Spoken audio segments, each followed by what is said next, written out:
Welcome back, ladies and gentlemen, to episode 14 of Throwing Partners. I am one of your hosts, Chris Collins. Sadly, my throwing partner and best friend, Brian Caprino, cannot make it tonight due to an illness. So we hope that he makes a speedy recovery and he'll be on next week and everything like that.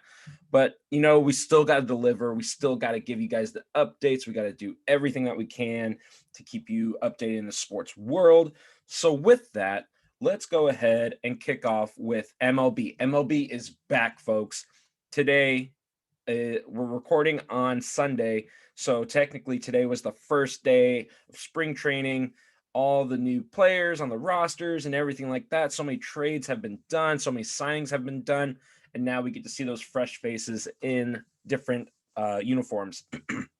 So with that, let's talk about a big thing. Not necessarily from the players, but with Kevin Mather from the Mariners. He was the president at the time, recently fired, which is a great thing because the reason why he was fired was due to nasty, ugly comments that he had on players and everything like that, going from, oh, they can't speak English, his English is terrible. I'm sorry, that's part of biodiversity in a sport. you know and that's the thing, is like almost like I would say at least half of the rosters in today's MLB rosters, probably their dominant language is Spanish. And the thing is Spanish is a great language. Any language is a great language, but the most terrible language there is, I will say, is from this president saying he needs to learn more English, or he can't, he's too loud or something like that. He also said the starting pitcher Marco Gonzalez for the Mariners was very boring, and Marco Gonzalez put out a great bio on his Twitter saying just boring on it, and it was phenomenal. And then also they said that Kyle Seager was not.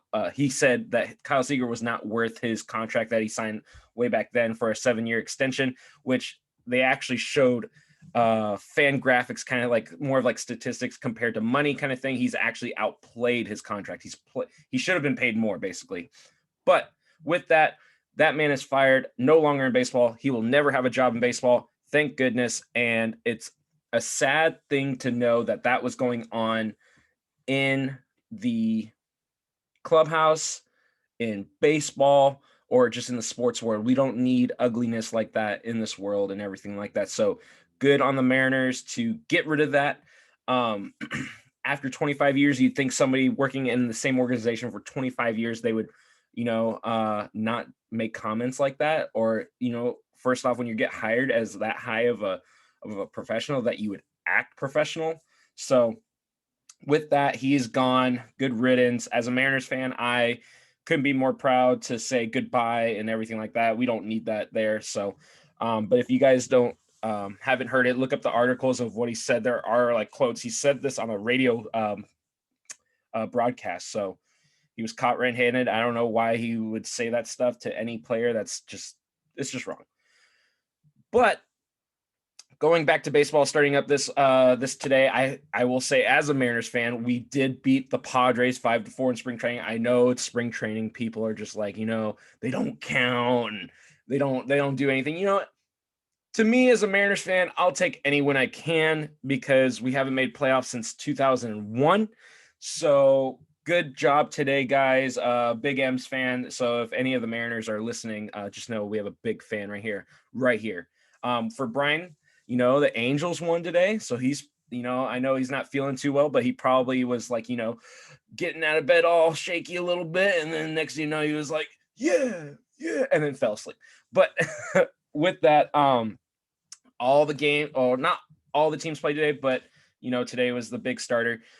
But it was kind of interesting. Me and Brian used to see a player at Lake Elsinore Storm Stadium. He was in the Padres organization, named Buddy Reed, and he was actually the player to be named later, part of the Jerks and Profar trade between the A's and the Padres. So now he's on the A's, and today he got his spring invite. He was actually up to bat against the Dodgers today, and he flashed some leather. Like, hitting wise, he didn't do so great, but flashing the leather in the outfield. Oh my God, he took a great hit away from Matt Beatty. And if you guys haven't looked it up, I'm pretty sure there's a highlight of it.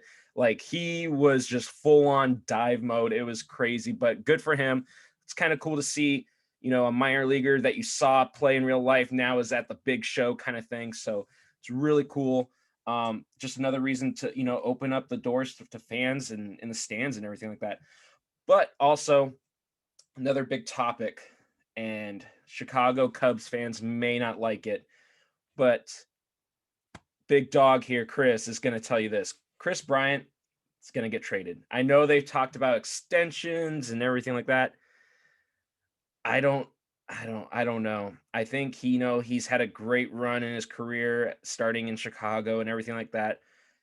And I'm going to say it. I think the Yankees swoop in like a trade deadline kind of thing. If there's no extension, that's what I'm saying. If there's no extension, expect Chris Bryant to be gone by the trade deadline. Now, if the Cubs are in it, like if they are playoff contenders by the deadline, maybe he stays there. There's a better chance he stays, but I'm expecting him to go no matter what, while they can get the most out of him in his final year of his contract if they don't get that extension. Because the Yankees definitely need a third baseman. They have good third basemen with Gio Urshela and Miguel Andujar, but they always get hurt. So we'll see what happens with Chris Bryant. Speaking of the Yankees, though, there's been some drama. If you're a Yankees fan, you guys are probably panicking because Manager Boone was basically saying, I don't know if he said it wrong or people are taking the terms the wrong way of what he said, but he said that Brett Gardner is a starter. He's a starter when they already announced that Clint Frazier got the job and left. So I don't know what's going on there, but Clint Frazier, I'm pretty sure, is going to be the opening day starter. Brett Gardner knows his role as a veteran now. He's not going to be starting every day, but he is that fourth outfielder.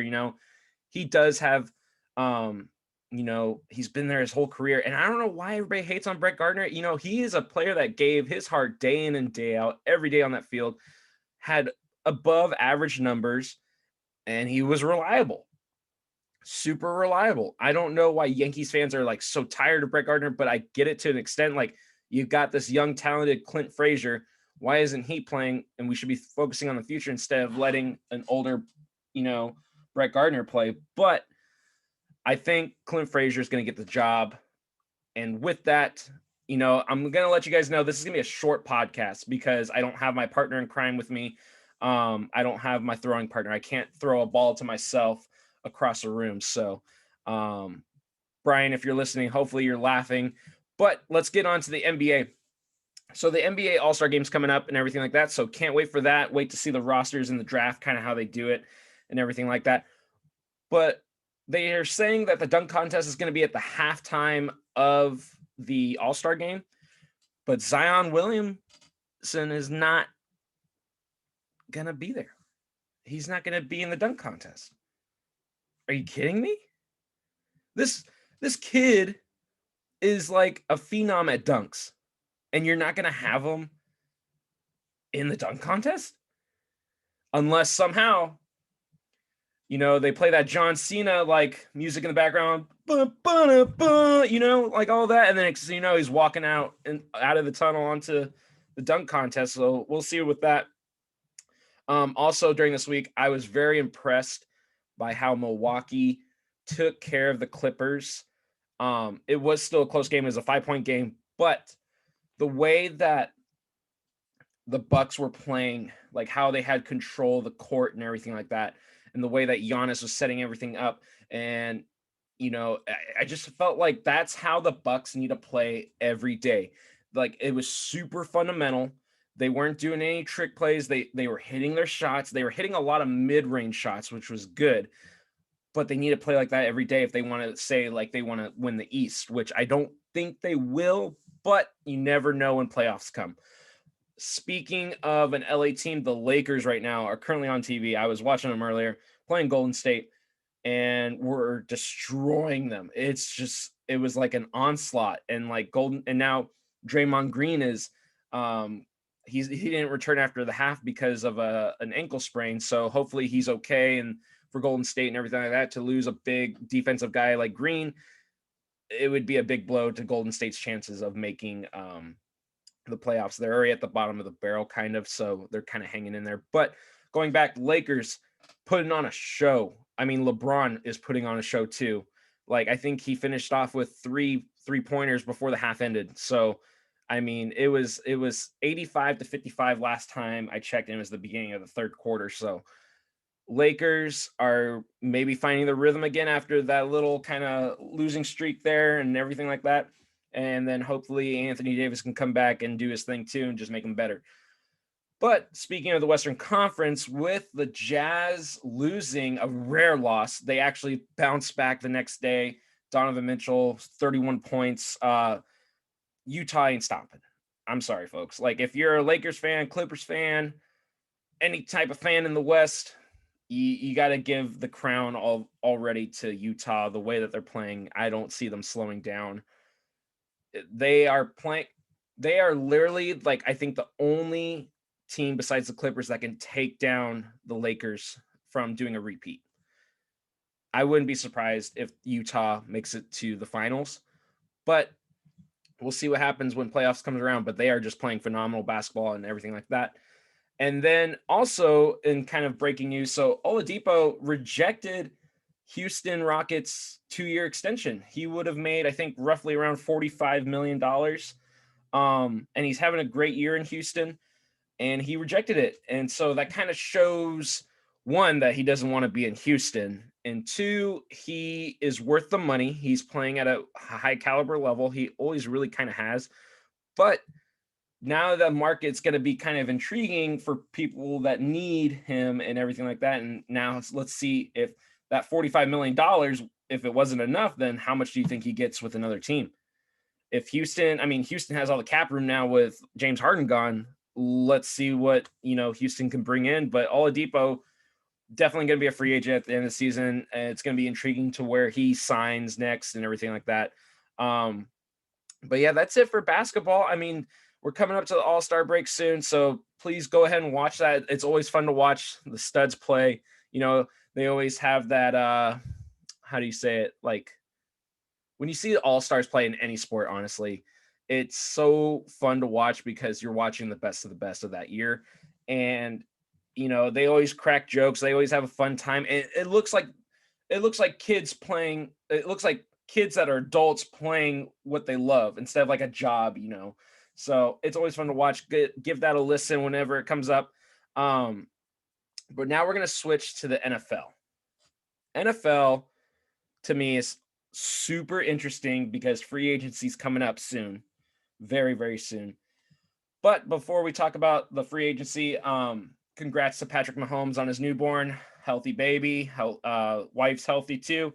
And he's going through his rehab with his surgery and everything like that after the Super Bowl, and now he has a newborn. So congrats to him. He's going to have his hands full with a newborn, but I think that family of his can do anything. I mean, we saw him win a Super Bowl for Kansas City, and it hasn't happened in so long. So congrats to him and his family.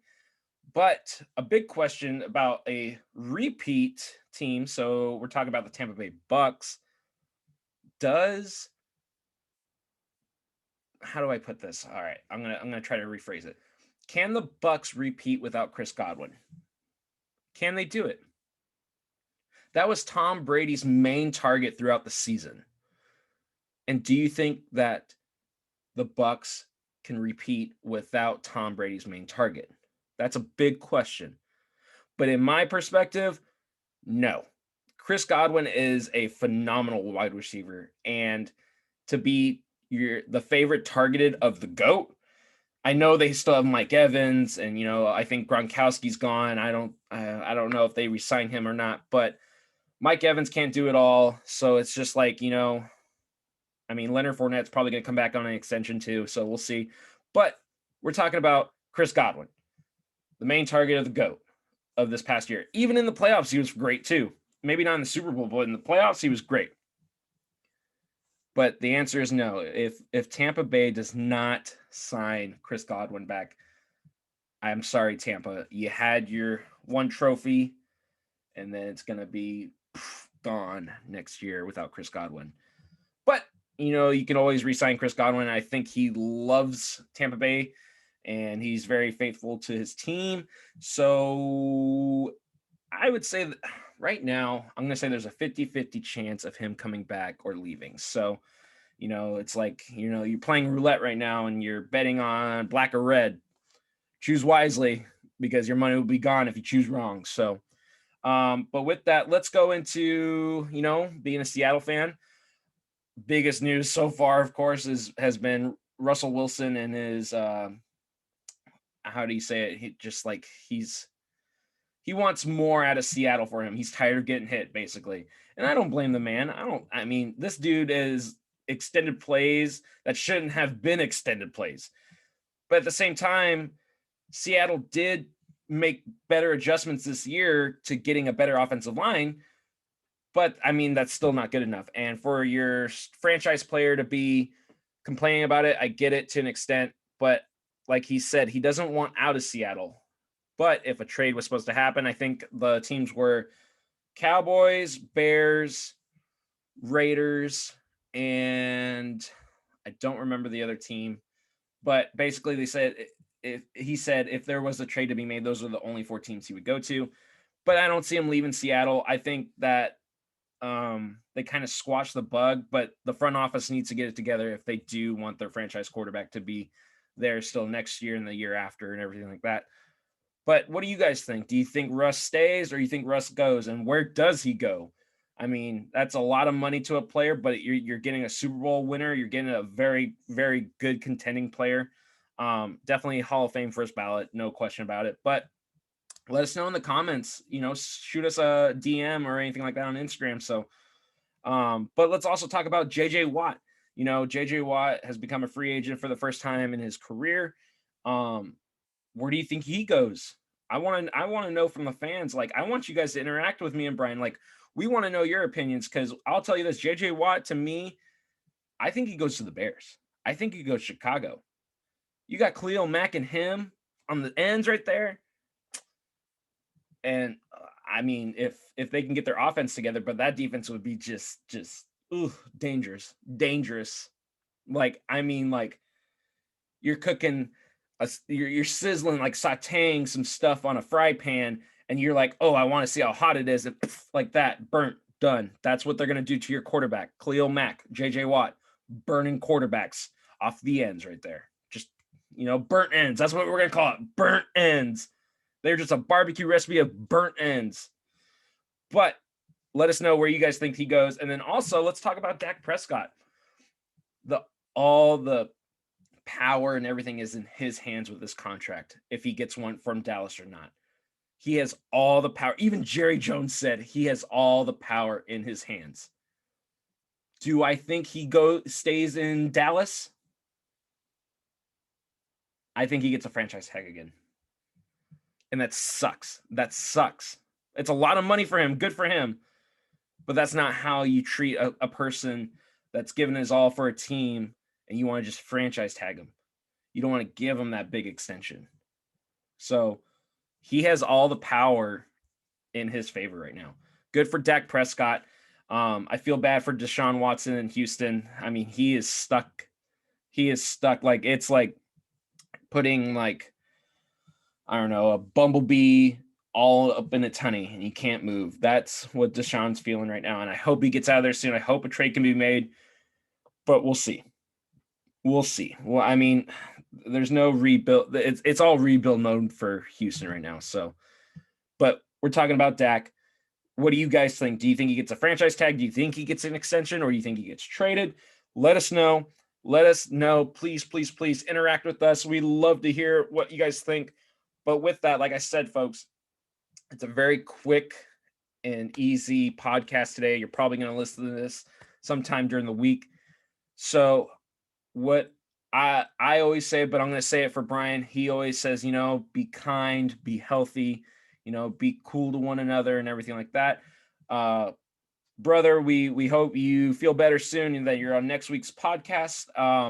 Because I can't have a throwing partner with a wall. I'm just being honest here. So Hope you feel better, and we'll see you next week. But to all you guys out there, from me, always be kind, always be safe. We're getting better with COVID, so the numbers are looking good. But that doesn't mean we're out of the darkness yet. We still got to do our due diligence to get rid of this thing, and then be kind to one another, respect one another, have fun, live your lives to the fullest, and we will see you guys next week.